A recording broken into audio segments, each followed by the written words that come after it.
हमें तो यही बताया गया है कि रावण की सीता जी पर कुदृष्टि थी और वो अपहरण कर ले गया था।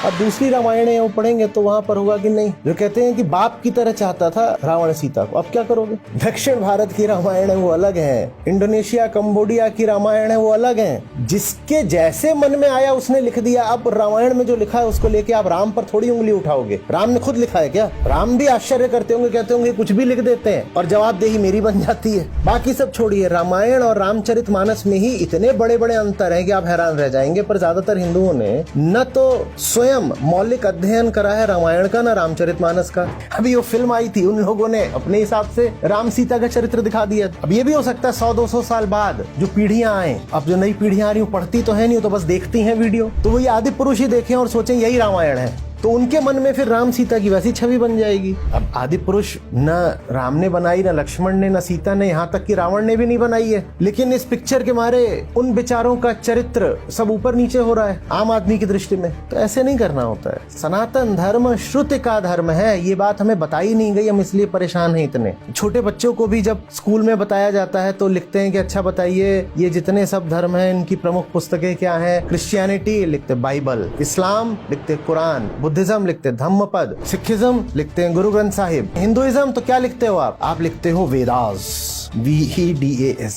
वेदों का धर्म है आपका, उसी को श्रुति बोलते हैं।